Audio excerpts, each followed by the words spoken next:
Estamos de volta com Live News, lembrando você que nos acompanha pela Rádio Bandeirantes no canal YouTube Live News RS.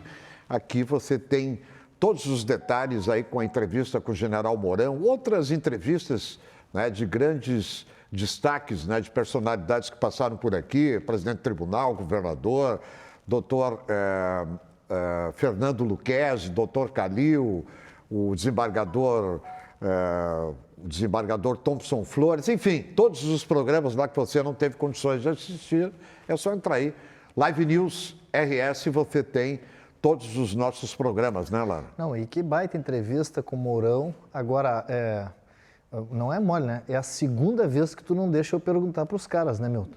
Eu vou fazer pergunta e tu diz que não é para eu perguntar para os caras. É porque tu faz pergunta de político. Não, e pergunta de político. É cacuete, tu tem 30 anos de política. Não, vem com essa. Vai me ensinar a fazer jornalismo. Mas ele respondeu, eu tenho 40 anos de jornalismo. Ele respondeu. Não, ele respondeu a pergunta que eu fiz. Como assim? Claro, a pergunta que eu fiz. Mas nas entrelinhas, ele é um cara inteligente. Claro. Para mim, a resposta que ele deu foi a seguinte.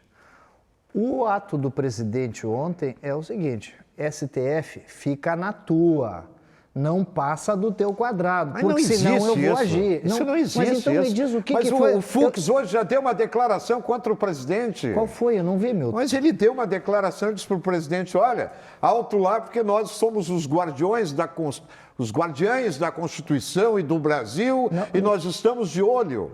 Quer dizer, não quis ficar no quadrado dele, não quer ficar no quadrado. Até uma criança de 10 anos sabe que o STF, esses 11 ministros aí, com todo o respeito, vai confiar com tudo isso que eles estão fazendo. Colocaram um presidiário na rua, condenado por 9 juízes, pelo Tribunal Regional Federal, pelo STJ, é o candidato deles à presidência da República. Está na cara, todo mundo está vendo isso. Agora, a lealdade do Mourão, a ética do Mourão. Outra pergunta que tu fez, e ele, do jeito dele, deixa nas entrelinhas. Tu que desse uma saia justa nele, tá falando que eu ia dar saia justa, mas quem deu foi tu. O senhor vai ser candidato a senador ou a presidente da República? Pô. Não, isso é saia justa. Sim. E na categoria ele te respondeu, eu disse ao presidente, eu fui eleito num projeto junto com o presidente e ficarei com ele até o último dia. E não concorrerei contra o presidente. Bom, te respondeu. Não, mas ele não pode ficar até o último dia. Se ele for candidato, ele tem que sair em abril. Ele não vai ficar até o último dia. Então daqui a pouco ele não é candidato. O presidente da República vai ficar sozinho. Mas ele falou que ele não é candidato a presidente. A jogada que a oposição está preparando, e o general Mourão é inteligente, sabe disso, a jogada é o seguinte, se tirar o presidente Bolsonaro, coloca o Mourão, ele sabe que com o Mourão o buraco é diferente. Então, o que eles estão fazendo? Eles vão sangrar o presidente Bolsonaro até abril e, a partir de abril, eles vão montar uma estrutura para detonar, para fazer o impeachment do presidente, porque aí não tem vice. Só que eu quero ver a reação da população com relação a isso. Porque impeachment só existe, se tiver povo na rua. Foi lógico. Com o Collor e foi com a Dilma. É isso aí. Mas sabe que eu tive essa semana em Brasília e o comentário lá é o seguinte, não é para fazer impeachment, é para sangrar. A CPI é para sangrar. Até abril. Porque se o Mourão continuar, aí muda o quadro. Eles já estão, eu tenho informações. Mas então o Mourão já te deu a dica, ele não vai sair, rapaz. Ele não vai deixar. Ele chegou a dizer que não vai deixar o presidente numa situação ruim, porque se ele sai para concorrer, ele deixa realmente numa situação ruim. Tiram o presidente e assume quem? O presidente da Câmara dos Deputados. Presidente da Câmara dos Deputados. Que não pode assumir porque está respondendo inquérito.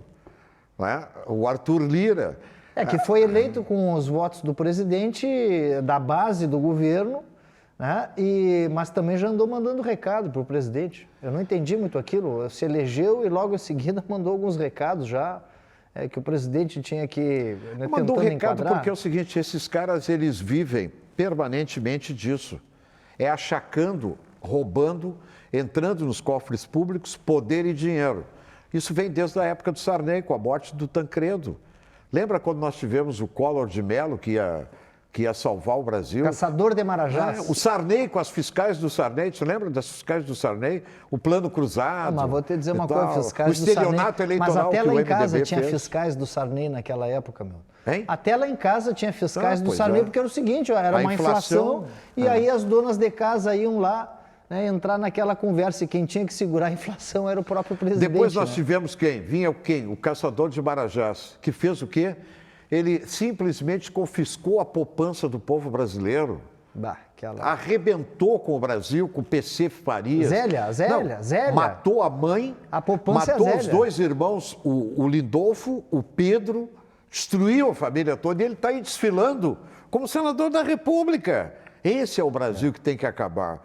O Sarney saiu do governo, se candidatou pelo Amapá e ficou de senador da República. Tu acha que as pessoas nessa próxima eleição, além de eleger o presidente, vão prestar atenção em eleger aqueles que estão no Senado, os que estão... Quer dizer, porque não adianta tu eleger o presidente se o presidente não tiver apoio. Olha, eu vou dizer o seguinte... Tu acha que já tem essa consciência crítica? Eu acho que o povo não tem, mas eu estou tentando ajudar com pouco espaço que eu tenho, assim, né, digamos assim...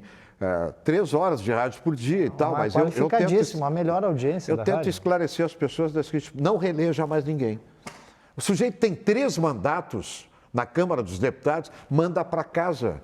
Senador da República, não reeleja ninguém, acabou. Se o cara não fez em 12 anos lá, ele não vai fazer. Mas é aqueles que estão alinhados com o que tu pensa que é correto, aqueles que estão alinhados lá, por exemplo, hoje fazendo a defesa, né, do governo Bolsonaro, que tem alguns aliados lá, que até outros que esperavam um pouco mais de celeridade nas privatizações, nessa política econômica e que hoje está meio travado, né? Travou, é uma pena, né? A esperança de quem votou no Bolsonaro, em primeiro lugar, que acabasse com a corrupção. E isso parece que está acabando, né? Não, acabou com a corrupção e está avançando de tal maneira no processo de privatizações. Esse último leilão aí, o investimento que vem para o Brasil agora são cerca de 53 bilhões de reais. Eu queria ter perguntado isso para o Mourão, né? Que nós tínhamos 30 minutos, um homem muito ocupado. Eu queria ter perguntado isso para ele, a perspectiva nesse processo de privatizações, porque para o Brasil... Ela está andando, que a mídia não divulga isso. Lembra do Recupero? Sim. O que é bom, o que é ruim a gente esconde e o que é bom a gente divulga. Tá nessa toada, a mídia faz o contrário neste momento. O que é bom do governo Bolsonaro... A grande parte da imprensa, dos meus colegas jornalistas aí, que são de esquerda, que querem o Lula de volta para ganhar dinheiro, eles escondem. As coisas boas do governo estão escondidas e as negativas vão. Não, ainda bem que temos a Rede Bandeirantes que, nesse ponto, leva a informação como tem que ser e nos dá esse espaço aqui, né, o teu espaço privilegiado, que és o campeão de audiência na Rádio Bandeirantes, e a tua posição. Contigo não tem em cima do muro, né? Tu te posiciona e acho que isso que ajuda muito na audiência e na credibilidade da própria Bandeirantes. Aliás, o Poder Judiciário, que eu venho criticando há muito tempo, ele comete muitas injustiças. E uma delas, eu vou dizer para você, telespectador que está aí, é com esse cidadão que é meu colega, aqui de programa. Está sendo injustiçado pelo Poder Judiciário por não ter cometido nenhum ato criminoso, não desviou dinheiro. O Lara, eu fico do lado do Lara, porque o Lara foi secretário de Estado durante 3 governos e nunca teve um apontamento de desvio de comportamento, de irregularidades em todas as secretarias que ele foi secretário. O Lara foi presidente da Assembleia e não tem apontamento, nem apontamento, Tribunal de Contas, contas tudo aprovadas. Esse é o Luiz Augusto Lara, por isso que eu estou do lado dele. Gente, eu estou dando esse recado para você, que fica me mandando mensagens, dizendo, você está do lado de um deputado que está sendo caçado pela Justiça. Dá uma olhada. O que disse o relator do processo aqui, o relator Vilarinho, que é um homem sério, presidente do Tribunal Regional Eleitoral do Rio Grande do Sul. Dá uma olhada o que ele disse ali sobre o processo que fizeram, que montaram politicamente para destruir o cidadão de bem e do bem. Por isso é que eu estou do lado dele. Obrigado, ele sabe disso. Obrigado, e eu quero que você, telespectador, tome conhecimento disso, que é importante que você saiba que o Luiz Augusto Lara é um cidadão limpo, correto. Pode não concordar com o posicionamento político dele, aqui ou acolá, enfim e tal, mas é um cidadão limpo, correto, decente. Muito obrigado, amigo Milton, e a tua gentileza, a tua amizade, a tua sinceridade, mas realmente essas coisas eu tenho muita fé, acredito na justiça brasileira, embora em parte da justiça... Eu não acredito. Em parte da justiça, realmente a justiça esteja politizada. Quando nós chegamos num ponto em que no banco dos réus está Sérgio Moro e solto para concorrer está Lula, Eduardo Cunha, Gedel Vieira Lima, com tudo isso está liberado e o Sérgio Moro está no banco dos réus, bom, então aí realmente alguma coisa tem de errado, mas não é toda a justiça assim. Eu acredito sim, Milton, principalmente naqueles de carreira, né, que compõem a justiça gaúcha brasileira e as instâncias da justiça é que certamente farão com que a justiça seja feita. Então, te agradeço teu carinho, a tua solidariedade, a tua amizade, mas é o que nós estamos vendo e, graças a Deus, estamos num país onde a opinião pode ser dada, por mais que ela tente ser cerceada, os enfrentamentos têm que serem feitos. Eu aqui fiz um enfrentamento aqui no Rio Grande do Sul, bem na época em que fui presidente da Assembleia. Com o poder judiciário provocado pelos seus pares, seus deputados. Eu tive que questionar da onde, por quê... O alto aumento que se concederam, suas excelências, né? Eu dei o prazo de 10 dias para que o presidente da época, presidente do Tribunal de Justiça, respondesse, né? Bom, era um enfrentamento, era o que tinha que fazer e por isso os deputados, né, estiveram todos juntos naquele momento e eu agradeço muito, mas quero te dizer o seguinte, o importante é seguir trabalhando, ajudando as pessoas. Tem que ajudar as pessoas, mas eu não abro mão do combate do poder de indignação para tentar resgatar o Brasil.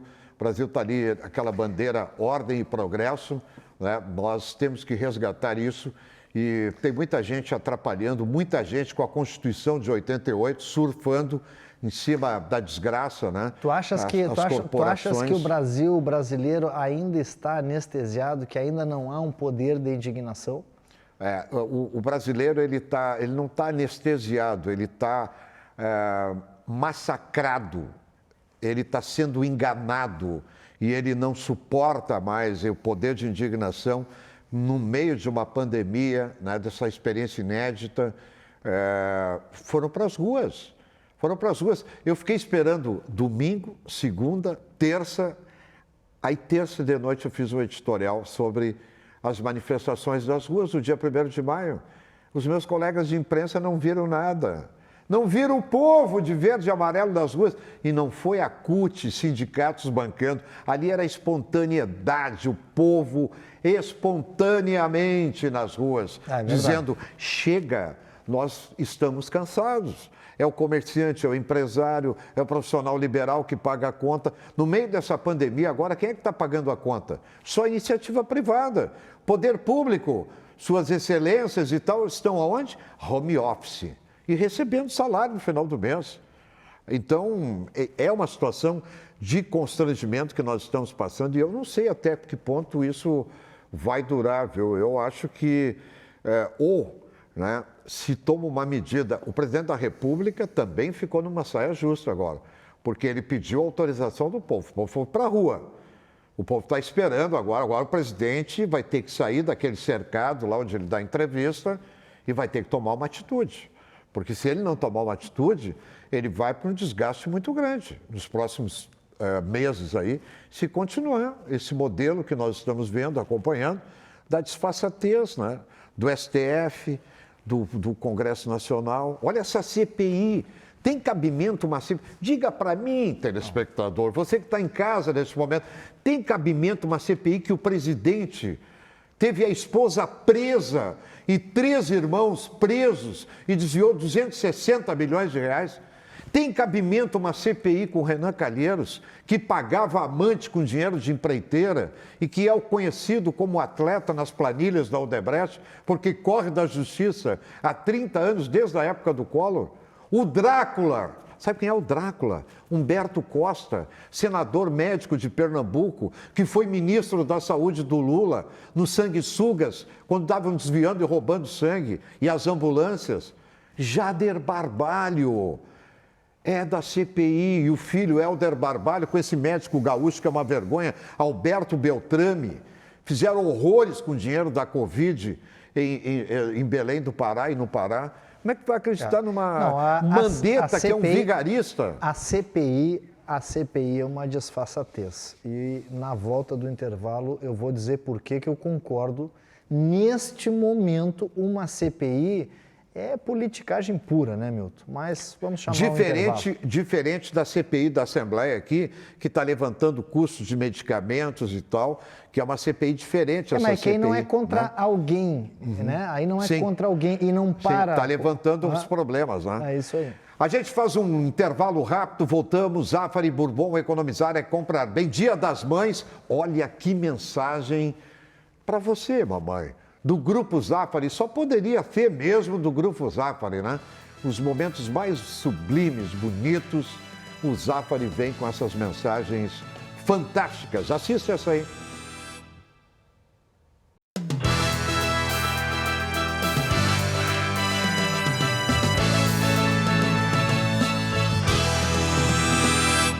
Quantos beijinhos você ganhou da sua mãe e não lembra? Quantas vezes ela te embalou, cantou canções de ninar e você também não lembra?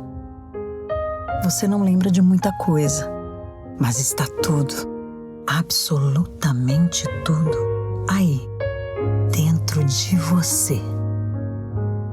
Neste Dia das Mães, apenas deixe transbordar.